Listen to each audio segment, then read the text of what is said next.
Next one will be a lot. Yeah, a little smoother next time. Alright, hello Star Wars players! Welcome to Star Wars CCG Holotheatre. My name is Jerry, Queso Sauce. Today, my co-host Dan. I always mess up your last name, so I'm going to let you say it or not say it at all. Well, And you can. go ahead. I was gonna say, well, you can call me Tartaglione. Alright, I Me, usually go with I Tartag. usually go with Everybody tortellini. does the same thing. Alright. And then joining us, special guest tonight, Continental's winner Gregory Shaw. Say Hi hi. guys. And Hi, Greg. top eight, Adam Trunzo. Hi. All right. Thanks for joining us this evening, guys. It's For always having me. fun to have you guys here. Dan, I'm gonna let you kick it off and sort of what do you have for these guys? Let's actually get into what we're doing. So, this is actually going to be the inaugural episode of another Star Wars Holotheater. I know Cam. A search for a co-host has been hard. Yeah, he was searching for a co-host for a while. Unfortunately, life just went busy with him. So Jerry and I just decided to take over. So basically, we're going to be doing all things Star Wars, talking everything Star Wars. So majors, decks, sets, erratas, anything that is pertinent to the game, we're going to cover. We're looking at doing possibly weekly. I mean, it's up to you, Jerry. We'll do as many of these as we can, at least weekly for sure. I'd say. Yeah, yeah, we're thinking about doing weekly as well as anything special that comes up. So, but yeah, like I said, we're going to be doing anything Star Wars. So, with the inaugural one, we just had the U.S. Continentals, the John Anderson Memorial Tournament. Great turnout. I want to say it was 60 people ish. 61, I think, is what I heard. 61, yeah. I was going to say we would have gotten all this information and everything earlier, but unfortunately, You there was got some you big got changes home in the like last 2 15 days. minutes ago, like so. Yeah, I Yeah. got home 15 minutes ago thanks to work and everything. I blew up a computer basically. But before that, like if you haven't been over to the forums and the main website, go over. You'll notice a nice little change. We went from the whole scrolling banners and everything. Jerry, if you want to bring it up for a second on your screen. I could do that. Give me one moment. Yeah. So we went from basically having like the scrolling banners to now it's the hyperroute navigation chart. So you just click on the little buttons. So that's why all the main topics that people are going to want to see are there. Uh, I know graphics team made a lot of the buttons. They look really awesome. We now have a link at the top for if you want to volunteer. We have links for the forums, GEMP, So yeah, that the donation, main page is now should be now on the screen swap for link. everybody. It's different. I mean, the forums themselves are the same, and so you won't lose any of the same great forum talking that people have seen. But yeah, it's just the main page.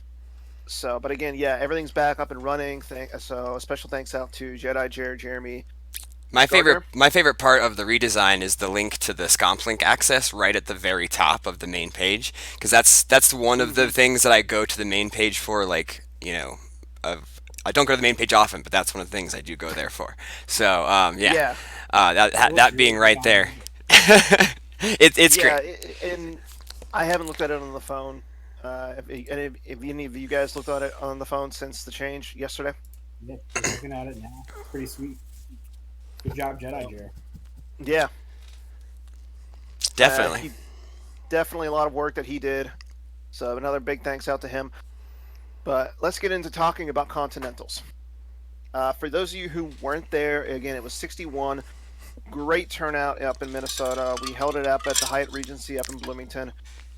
Friday night, in lieu of the normal team tournament, we did a lot of us trekked over to the Minnesota Twins home stadium to honor John Anderson, who was a big Minnesota Twins fan as well as a Star Wars fan. Yeah, They had a nice little thing on the main billboard saying yeah. I was gonna say I saw that John Anderson. billboard. The billboard or Yeah, the scoreboard thing is what I meant to say. That was really cool. yeah. The only thing that I had to say about that was they played it during actual inning, where I mean, you go to a baseball stadium, they mostly do that at half inning, so that way people Yeah, I remember for my It 10th is what it birthday, is. I got one of those at the Orioles Stadium, and Mhm. they did it. They did it on like one where like we couldn't see from where we were sitting, so it was like I didn't even know what was Listen, going on. Camden Yards. I mean, don't get me started about Camden Yards. Personally, I went to the All Star game there, and I had just crappiest seats. Yeah, But it I was mean, I really don't care. But I was just excited outside to of go that, to a I mean, baseball game when I was 10 years old. yeah. So day one, at least from what I saw, there was only four main decks. I mean, Greg, you played in. Adam, you played. What did you think of the meta going and that you saw on day one? Let's start with Greg. I think it was pretty much what we had expected going in.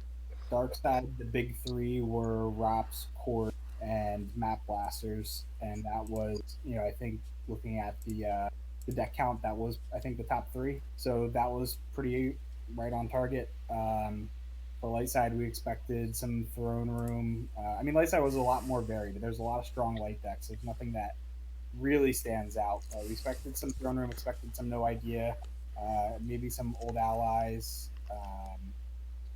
Light side just feels like it has a lot more options, whereas dark side was stuck with those top three options, and I think we saw pretty much what we expected. What about you, Adam? Like going in, how did you plan for it? I mean, like Greg said, did you play any of the top decks that people were playing, or did you play something a little bit different? Yeah, I played No Idea, but I've been playing No Idea like nonstop for the last 9 months. So that kind of helped me out there. And then I picked up Court just recently with the new set and thought, oh, this might be cool.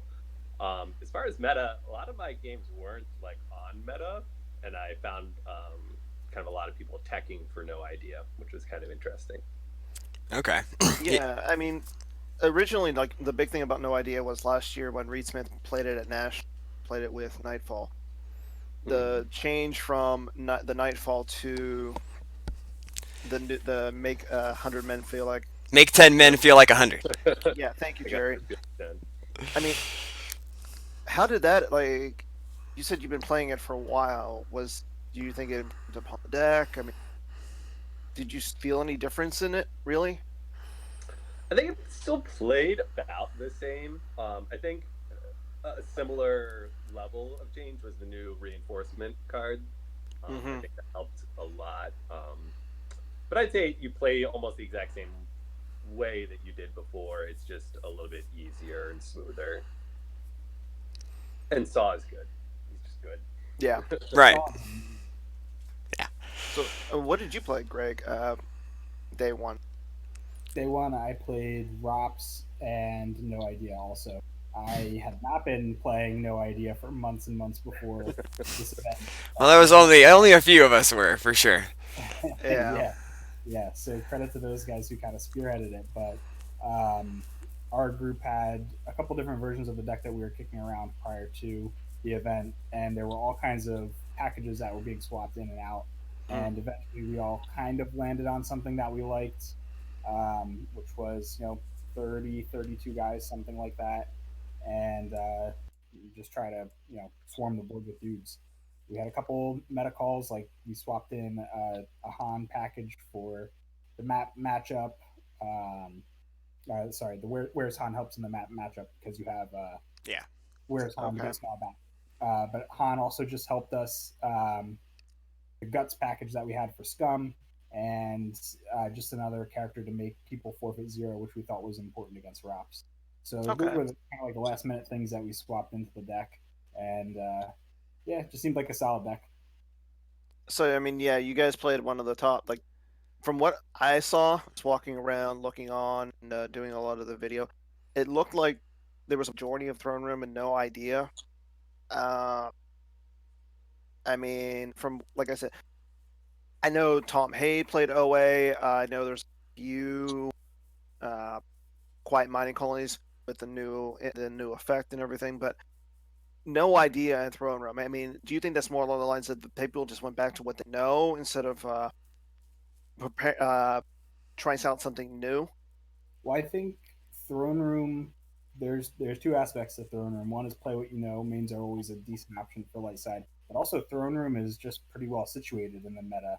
going into that event, right? Like if you anticipate that map, court, and ROPS are all going to be the top dark side choices, Throne Room gets a huge advantage going first against all those decks. None of those decks can start according to my design against you.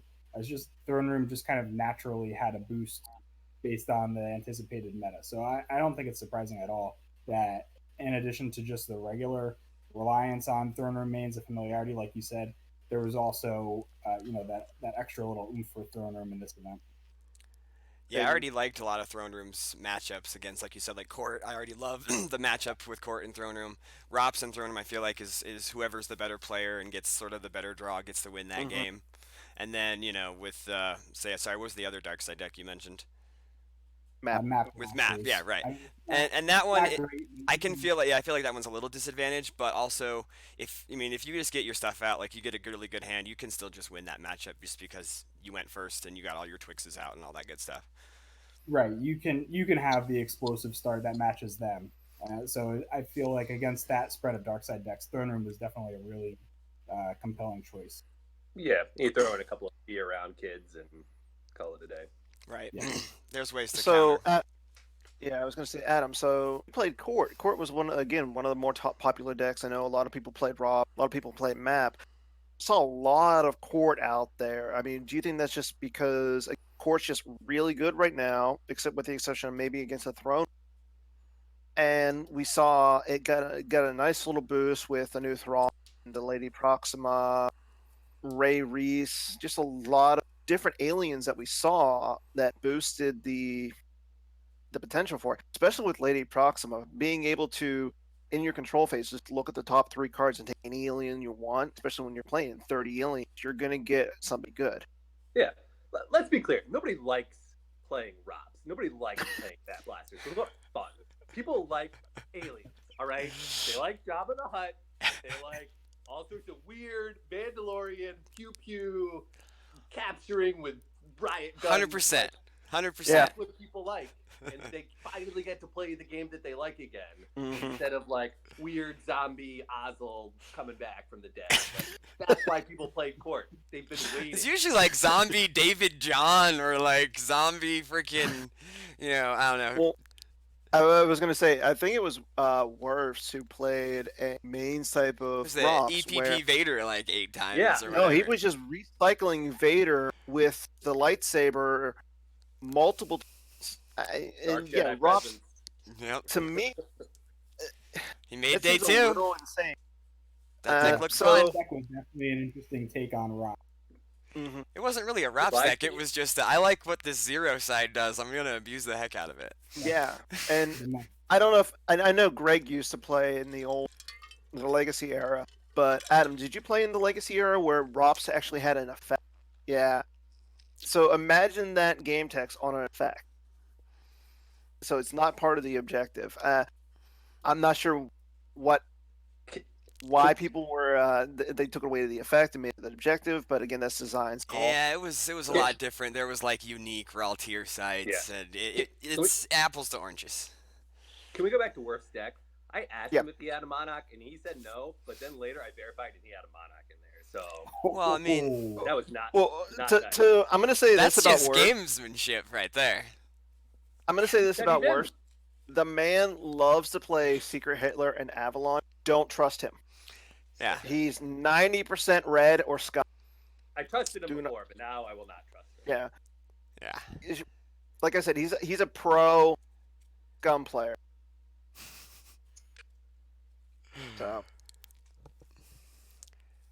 So Adam, was this your first major event?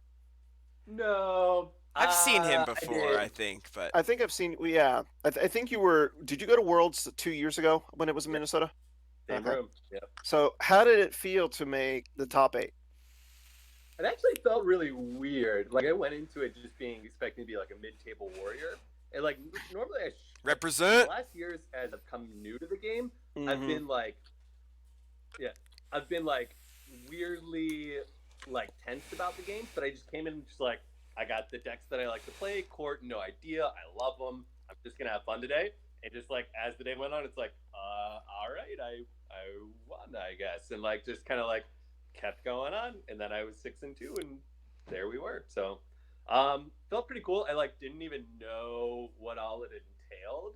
Like I'm like, do we like what like I've never like researched what a day two process looks like. So I'm like, so people are like, oh, there's money involved. I'm like, there's money involved. Like I just didn't know.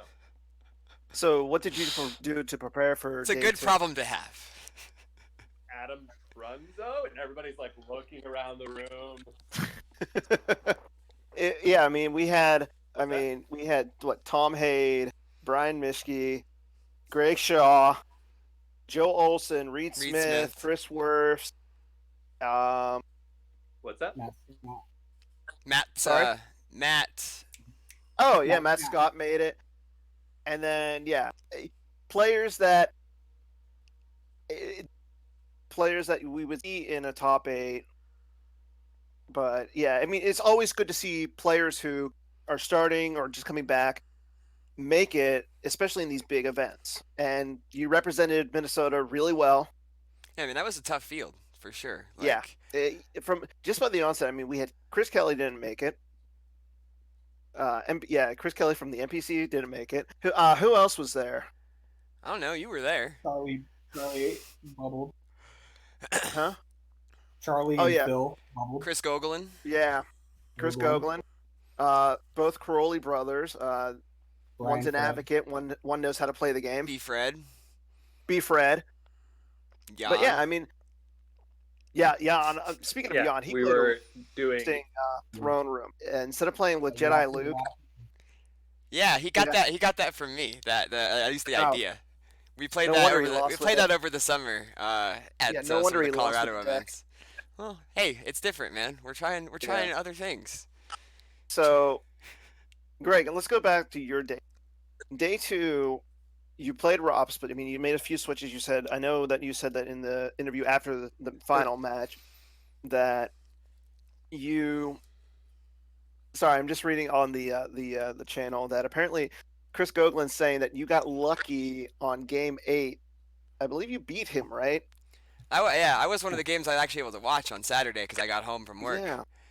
I believe Chris lost to Greg, and you kind of like shot yourself in the foot there by losing to Greg. You would have been in the top 8. That was that was a bubble-ish kind of match. Yeah. So yeah. Yeah, that was a situation that Chris and I called before Game 7. Yeah, you did. Announced. We were like, this is exactly what's going to happen. We're going to each win our game. We're going to be on the opposite side, and we're going to be paired up, winning in for Game 8. At least you weren't surprised. Exactly what happened. No, we weren't surprised, but we weren't exactly thrilled about it. I mean, that was like. I mean, like I've traveled 3,000 miles to be paired against the person I traveled with Game 1. Like, I mean, it happens. You got to do what you got to do. Yeah.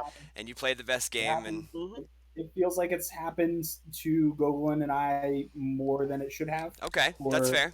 Playing for our tournament lives, but well, just win your games earlier, Greg, and don't deal with that. It was a tough game, and I will say that fortune favors the bold, Chris. Sorry, and I did have Cran Horn in my opening hand. Yeah, I mean, did he sign it after? Did you sign like your Corn Horn? No, he doesn't need to sign Corn Horn. Every single time I play light side against Chris Gogolin in a tournament game, I get Corn Horn in my opening hand, and that was really relevant when he played Endor Ops all the time. But even now that he's moved on to different dark side decks, I still get Corn Horn in my opening hand every single time we play. So let's talk about your decks. So you played Rops again. You switched up from like a dark collaboration to a more standard Rops, if you want to say, like a more bash type of Rops that we've seen on Gap. But let's just talk about that light side deck. Okay. You played a deck that I think almost nobody played on day 1. Yeah, I don't think anybody played it. That new Legend deck where you see Luke go out of play and Resistance, essentially, you just drops down a bunch of guys and you fight. And I'll be honest, like just watching the 2 games that you played with that deck, they were really well. I mean, especially being that from what Justin Desai is probably saying, Justin Desai has called that deck the most complicated deck he's played yet. So you beat Tom Hayde, world champion Tom Hayde. You beat Chris Wirfs, and then you played Joe Olsen in two of the best games I've ever seen. So I mean, Well, it I'm was blushing. it was great just watching you play. Thanks, I appreciate that. It was a really, all my matches on day 2 were really fun. I just felt like I was in the Star Wars zone all day. The first game I played, so I think I mentioned it on the interview. The deck list I received at something like 15 minutes before deck list were due on Sunday morning. I had played a couple of games with Legend going into the tournament, and I knew that I really liked the concept.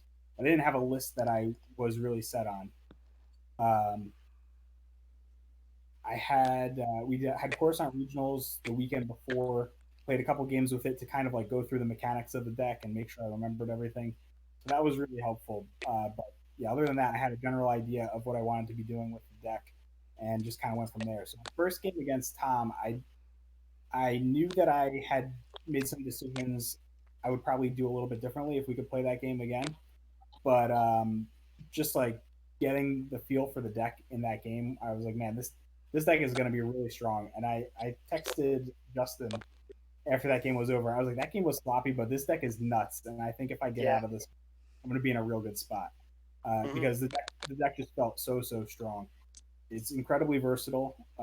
You can battle really well with it, or you can spread and get a drain race going that you can.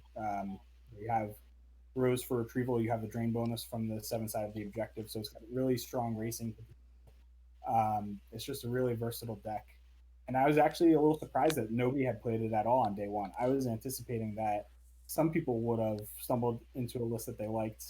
Maybe some people are saving their list for Worlds, but I thought the potential was there, and people were playing it on day 1 of. Did you know when you made day 2 that you were going to play that deck, or was it just sort of looking at what everybody else had played and what the meta was like that you wanted to switch to that, or what was your choice behind that?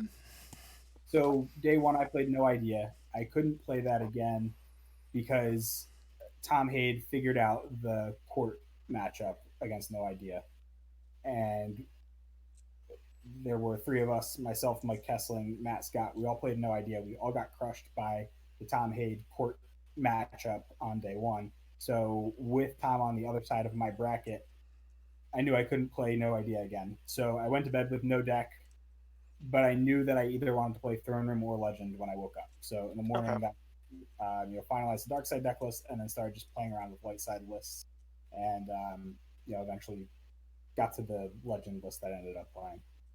So I gotta ask, being that you took a K-Todd deck list, won a major, does this make you an official or unofficial member of K-Todd? He's been off and on sort of casual member for the last 10 years. Honorary member. I think I would consider myself a friend of the KTOD program. Not an official member, not an unofficial member, nothing like that. Yeah, because I mean, at this point, in all honesty, if this is, I mean, I know Justin and I know Steve are World. You just won Continentals. It seems like it's almost K-Todd versus World. I think it's always K-Todd versus the World, isn't it? It really depends. I mean, we know. I think we just lost Adam. We just saw. Hopefully, we'll get him back. Yeah. Well, hopefully we'll get him back. But I think at this point, I mean, Justin's a 2-time winner. Steve has won some majors. Johnny Chu is Johnny Chu. But yeah, I mean, I think it's always been K-Todd against the World, but now this year it's America versus Europe in a way. Maybe some of the Americans can gang together and go over there and beat them on their turf instead of last year where Bastion came over, beat us on our turf. I'll say this, and maybe people won't like it, but I don't see KTOD as like the front runners for this event. I think it's really balanced. He's back. The strong. Welcome back, Adam. I think it's a pretty strong field between the top Euro players, the top American players that are traveling. Obviously, Justin and Steve teamed up is a really strong combination. You wouldn't bet against them, but really strong. You getting an echo? An echo? I am getting an echo. I am getting an echo. It started when It Adam started when rejoined. Adam Yeah. rejoined. Yeah. Let me try to. But Still going? Yeah, I so it's know definitely something with him. you see at Continentals, a few of us actually got together, did a live draft for Worlds. I want to say that Justin Desai was fourth highest person, even when we didn't know if he was going. Yeah. So that I think that just shows a lot of respect towards Justin, being that he is the player who he is. Yeah, I'm absolutely. not going to mention who. I know that Bastion was the top overall. Emil was second. I'm not going to mention who outshone Justin, but eventually Joe Olsen's going to post the results thing. I think they've already been posted. I think it was Bastion that had the highest number, right? Yeah, Bastion went for the highest. Emil went for second highest. Justin finished fourth only because, like I said, we didn't know if he was going. I know Joe Olsen went pretty high. I'd say he was higher than Justin at the point, but we knew that Joe was going. No offense, Justin. I would have drafted you over Joe any day. if we knew you were going. But yeah. So what do you think about how the game's going now? Do you like how the meta is? Do you like how there's a balance? This is both to both you guys. I know that Adam's currently getting another beer. I'll take this one while Adam gets his beer situation. Okay. Yeah, I think the meta is in a really good place. I like when there's a little bit of RPS element to the strong for each side. I feel like there's a lot of strategic decisions that go into deck.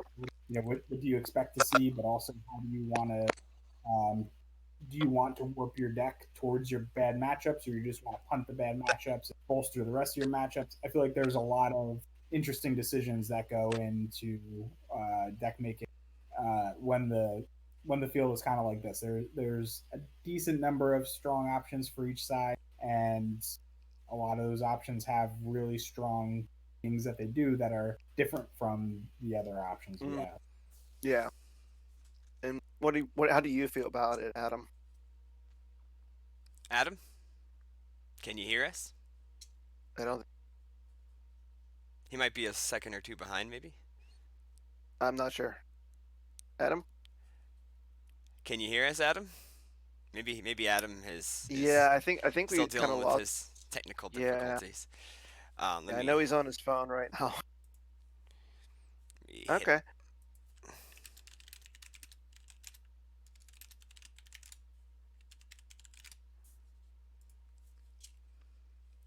So let me ask you this while we're waiting on Adam. What do you want to see going forward? Going forward? Going forward out of the meta? I would say out of the meta, yeah, with how the meta is going right now. Because I know the big hot button topic is Like My Father for me. I know that with the changes to No Idea and OA recently, I think they're a little balanced, and I know the No Idea is just it makes sense that you can't target an undercover spy with the objective. But yeah, going forward, I mean, what do you think? What do you want to see with the meta? Is there any decks in particular that you want to see brought back or made?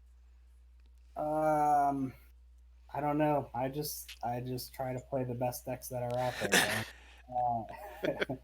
No, I think Lightside. I think Design did a really good job bringing more options to the table that aren't Like My Father Before Me decks. There's a lot of viable. We can't hear you, Adam. Options. Part of it was a result of creating a new strong Luke that can kind of compete with Jedi Luke. But you've just got in general you've got WAP received a big boost. Old Allies is still as strong as ever. Legend places Luke out of play. EBO is a strong deck. I mean, there's a lot of good options for light side that aren't clapping 5 Jedi Lukes in the deck and just putting them out of sight to Dream 3. So and that's been a really good turn of events for light side. Light side, maybe light side's a little too strong right now, but I think it's Dark side had a really long run at the top, and I think it's Yeah. fun for light side to be stronger for a little bit. Yeah, I know that you played Worlds last year. I mean, I played Worlds where if you didn't play Age of the Black Sun, you lost. Yeah. Yeah, and that was that to me. That's not fun. I think But there's some space to explore with Darkseid. I think mhm. stunning move hasn't been really fleshed out at all yet. Maybe it's not good. Maybe it's I like the Destroyer Droid version I saw at Reed, but Yeah, Reed did play it, and he's actually had some good success with it. I know in his match against Joe Olsen, it was on stream, he said that he had one of his sights in his opening hand. He activated two other ones, so he was forced to go get the Destroyer Droid to deploy the Destroyer Droid to the site.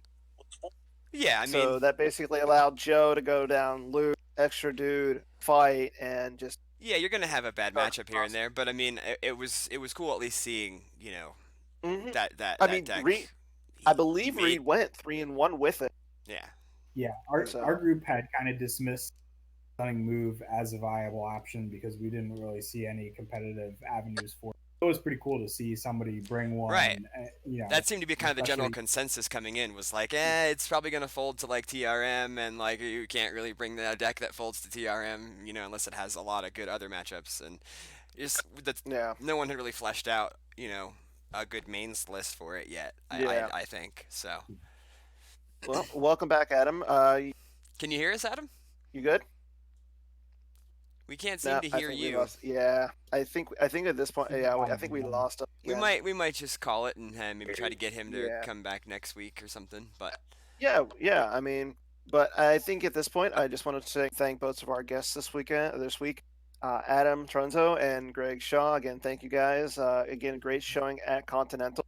For anybody who is not going to Worlds, again, Worlds coverage will be in I say 2 weekends.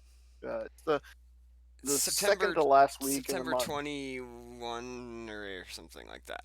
Yeah, and we're still working on trying to get some sort of way to stream, show it on Twitch while when Yeah, we're I in think Germany. they've got the setup. I've volunteered to do the commentary. I've taken the time off work, so I think I'm gonna wake up at like 2 in the What morning or when did something. well, So I'm down to do it with anybody else who wants to volunteer is more than welcome. yeah, but we got Worlds coming out. I know Have a cup of set. Joe and some Joe Olson at 7 in the morning, and No, I don't want to Joel. But yeah, I he's mean, gonna set be up 11 there. came out. So for more, so we're gonna have a lot more content. We're gonna try to have some more content as everything evolves. I know Chris Goglin is still doing his Monday OCS review. Speaking of which, I know Greg and Adam both made the OCS, and you came off a strong. Both of you came off strong Continentals. You both made the OCS. Adam actually had the second best record this month behind Bash. I like that we're That's still including Adam, yeah. even though he can't talk. Well, yeah. What we got to. It's just yeah. it made me laugh. Sorry. Yeah, but yeah, we still got the OCS going. Well, the playoffs are about to start. We'll see how that is going. I know they're going to be doing. I know last year they did essentially like a draft format to pick your opponents. We'll see if that's going to happen. I'm not sure. That's all Chris's avenue and everything. So tune in on Mondays to see what Chris is doing with that, and then I think we're going to start doing, like I said, about a Wednesday show, maybe Yeah, like once a Wednesdays are week going to as be they the come best around. day for us. It looks like so. Yeah. That'll be good.